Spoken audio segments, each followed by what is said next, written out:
Friends, आज जो है हमारा विषय है आरूढ़ लगन से प्रिडिक्शंस। हम अभी तक ये तो बड़ी अच्छी तरह अपनी क्लासेस में समझ चुके कि आरूढ़ लगन की कैलकुलेशन गणना हमने कैसे करनी है। आरूढ़ लगन के ऊपर हमारे कुंडली के सभी भाव कुछ ना कुछ प्रभाव डालते हैं, जिसके कारण इमेज में प्रभाव पड़ता है। तो आज हम ये समझेंगे कि आरूढ़ लगन से दूसरा भाव किस ढंग से प्रभाव डालता है या उसको हम किस ढंग से एनालाइज करें, सो दैट कि आरूढ़ लगन आरूढ़ पदा के विषय में हम अपने ज्ञान की वृद्धि कर सकें। हमने पिछली कक्षाओं में चर्चा करी कि दूसरा भाव सस्टेनिंग हाउस जिसको हम कहते हैं, इसका भाव गुना सतगुना है। सतगुना भाव है और कारक का इसका जुपिटर है, जो कि स्वयं में सतगुना है। इसलिए प्लैनेट्स भी सतगुना प्लैनेट्स आर गुड हेयर। जैसे सतगुना planets Sun, Jupiter,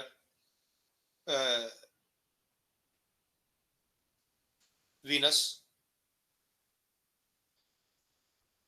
Rajas Guna planets are second best. Rajas Guna planet are Venus and Mercury.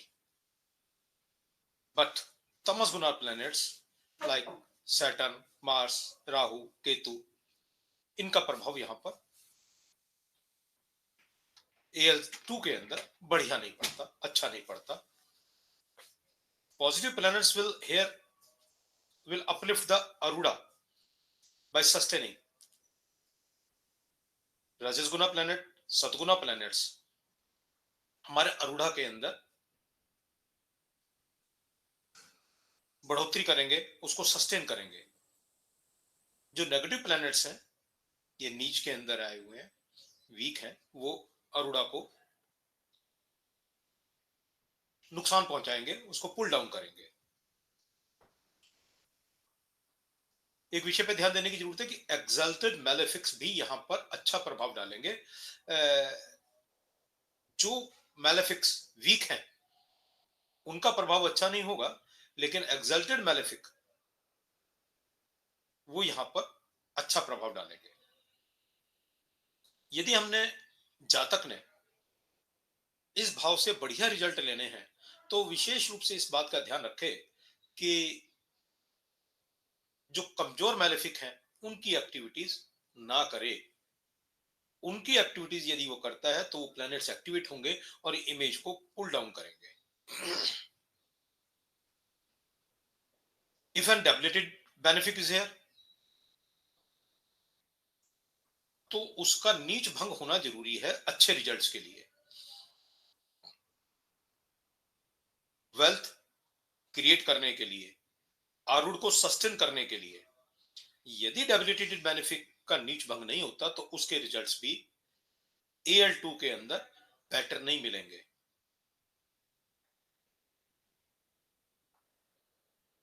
हम प्रिज्यूम करते हैं कि बेनिफिक और मैलिफिक हैं इकट्ठे। Suppose Venus, Mars and Rahu यदि यहां पर हैं, तो वो लेक ऑफ मोरल्स की स्थिति को पैदा करेंगे। कारण है कि ये भाव सस्टेनेंस का है, भोजन ग्रहण करने का भी है। तो यहां पर कंज्यूमिंग की हैबिट्स, नॉट भोजन बट एवरीथिंग, जो इनके सिग्निफिकेंस है उनको हम ओवर कंज्यूमिंग करेंगे तो उनसे नुकसान होगा। बहुत सुंदर विषय है कि मरकरी यहां पर प्रॉपर्टी देगा। यदि AL से दूसरे भाव में बुध प्लैनेट है तो वो प्रॉपर्टी देगा, और यदि वो उच्च का है, उसके ऊपर एस्पेक्ट्स भी बढ़िया हैं, तो वो इतनी प्रॉपर्टी दे सकता है कि व्यक्ति अपने प्रोविंस का या कंट्री का मालिक भी बन सकता है। Political control and prosperity both में कम। वीनस यहां पर बुद्धिजीवी बनाता है, ज्ञान देता है, नॉलेज देता है। लेकिन अब ये बड़ा क्वेश्चन मार्क सा बन जाता है कि बुद्ध प्रॉपर्टी दे रहा है, वीनस नॉलेज दे रहा है। Both are not giving the benefits of their significance. Why is it so? ऐसा क्यों? ध्यान देने की जरूरत है कि ये भाव लगन से दूसरा भाव है। लगन से दूसरा भाव है, तो इसलिए हमारे को यहां पर वीक डेज के बारे में समझने की जरूरत है। रवि, सोम, मंगल, बुध, बृहस्पति, शुक्र, शनि। रवि मीन्स रविवार। तो हर भाव अपने से पीछे वाले को देगा। मैंने बात करी कि बुध जो है यहां पर प्रॉपर्टी दे रहा है, बुध से पीछे मंगल आता है। और लॉजिक ये है कि दूसरे भाव से पीछे लगन है। तो इसी तरह से हम जो भी प्लेनेट आ रहा है उसका जिस वार को वो रिप्रेजेंट कर रहा है, उससे पिछले वाले वार को देखते हैं। बुध से पीछे Mangal, Mangal is the significance of property. तो प्रॉपर्टी मिलती है।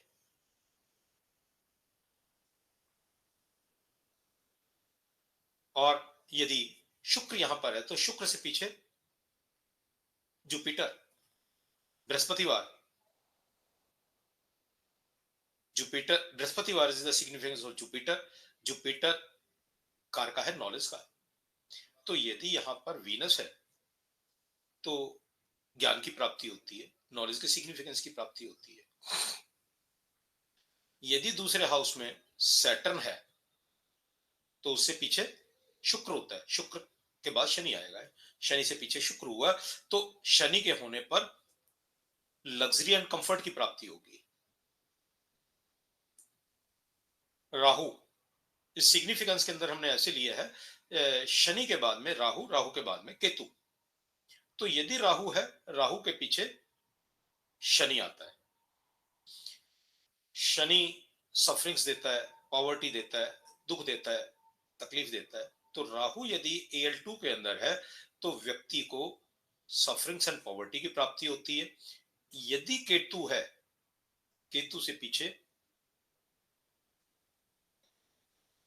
राहु काउंटिंग ली, तो राहु के सिग्निफिकेंस प्राप्त होंगे। राहु के सिग्निफिकेंस के अंदर मैनिपुलेशन है, चीटिंग है। और यदि सन दूसरे हाउस में सूर्य है तो उसके बैक में, उसके पीछे केतु का वास गिना जाएगा। और केतु के जो सिग्निफिकेंस है, मतलब व्यक्ति से गलतियां होती हैं, और हम ये कह सकते हैं कि वो धार्मिक होगा, मोक्ष की तरफ जाएगा, डिटैचमेंट की तरफ रहेगा। AL से 2 लगन से दूसरा भाव और आरू लगन से दूसरा, इन दोनों में फर्क क्या है, इसको हम कैसे समझें? तो लगन से दूसरा भाव हमारे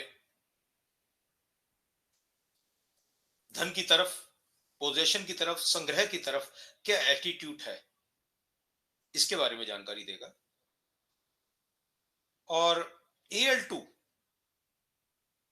ये बताएगा कि हम क्या चीज कंज्यूम करना चाहते हैं, हमारी लाइकिंग क्या है, पोजेसिंग के बारे में और लाइकिंग के बारे में।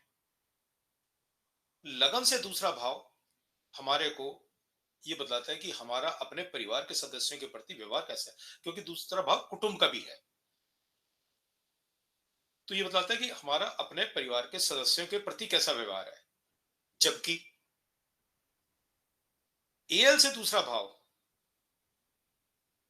ये बतलाता है कि हम अपने परिवार के सदस्यों से कितना प्यार प्राप्त करते हैं, उनकी कितनी सपोर्ट हमारे को है, उनका एटीट्यूड मेरी तरफ क्या है। तो दोनों में विशेष से ये फर्क है, लगन से दूसरा भाव और एल से दूसरा भाव। बेनिफिट इन सेकंड फ्रॉम लगना, ये बताएंगे कि हम अपने परिवार के सदस्यों की कितनी केयर करते हैं, कितना उनसे प्यार करते हैं, कितनी उनकी देखभाल करते हैं। यदि AL2 में मैलिफिक्स हैं, तो ये बताता है कि मेरे परिवार के सदस्य मेरे को किस तरह से इग्नोर कर रहे हैं, उनका एटीट्यूड मेरे प्रति इग्नोरिंग का है। अब यहाँ ये मतलब नहीं है कि मैं तो उनसे बहुत प्यार करता हूं but they are ignoring me. यदि AL2 से मैलिफिक आ रहे हैं और लगन से बेनिफिक आ रहे हैं, तो मैं तो उनको प्यार करता हूं, लेकिन AL2 में यदि मैलिफिक हैं तो दे में इग्नोर मी। इसको समझने के लिए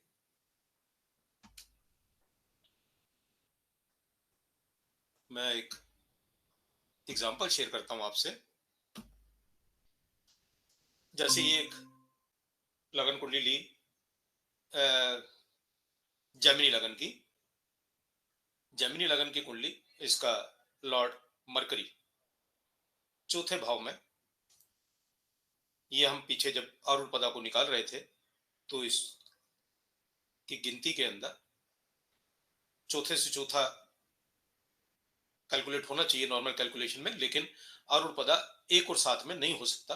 मतलब जिस भी पद का हम निकाल रहे हैं, ना तो उसमें आएगा अरुण पदा, ना उसके सामने आएगा। तो इस कैलकुलेशन में अगर आप पीछे के मेरे लेक्चर्स देखेंगे तो वहां अरुण पदा को कैसे कैलकुलेट करना you may come to no.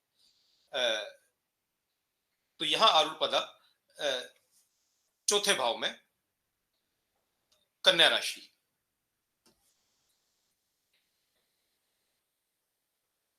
यहाँ मरकरी एक्सॉल्टेड है, रासिक प्लेनेट है। ये सेकंड भाव, दूसरा भाव यहां से एल से दूसरा, लगन से पांचवा हो गया, लिब्रा राशि। अब लिब्रा राशि है, यहां पर सैटर्न उच्च का है, सैटर्न उच्च का है, उसके साथ में सन नीच का है, तो इसलिए नीच भंग हो गया सन का।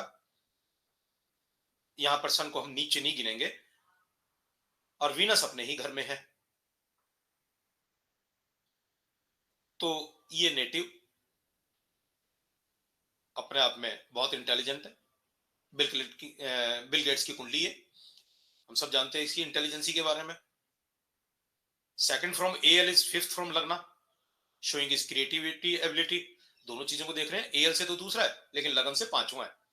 लगन से पांचवा तो उसकी क्रिएटिव एनर्जी के बारे में पता लग रहा है, और एल से दूसरा है तो सैटर्न आया उच्च का। सैटर्न उच्च का है तो व्यक्ति को पूरी लग्जरी, और वीनस होने के कारण उसके पास में इंटेलिजेंसी। इस एग्जांपल से बड़े आराम से समझ में आता है। एक दूसरा एग्जांपल ले लेते हैं। ये वृश्चिक लगन की कुंडली है और आरूढ़ लगना पांचवें भाव में पाइसिस राशि के अंदर है। आरूढ़ लगना से दूसरे भाव में, जो कि मेष राशि है, Rahu, the most malefic planets that is placed there. अभी हमने पीछे चर्चा करी कि दूसरा भाव तो भाव से भी सतगुनी, कारक भी इसका जुपिटर वो भी सतगुनी, और यहाँ तामसिक प्लैनेट राहु है। तो ये बेसिकली रिजल्ट्स अच्छे नहीं देगा। लगन से देखते हैं तो छठे भाव में राहु का प्लेसमेंट नेगेटिव नहीं है, बुरा नहीं है। वी में प्रिज्यूम की व्यक्ति को सर्विसेज के अंदर या किसी दूसरे के अंदर तकलीफ नहीं आएगी, जो छठे भाव के सिग्निफिकेंस है। लेकिन इस व्यक्ति की राहु की महादशा में नौकरी छूटी, फाइनेंसिस के अंदर इसको बहुत बड़ी तकलीफ आई। और इसका डिस्पोजिटर, राहु का डिस्पोजिटर एरिस राशि, जिसका लॉर्ड मार्स, वो 9वें भाव में डेबिलिटेटेड होकर करके बैठा हुआ है। तो इस जातक को अपने बॉस की मैनिपुलेशन के कारण नौकरी की भी तकलीफ आई। राहु से 12वां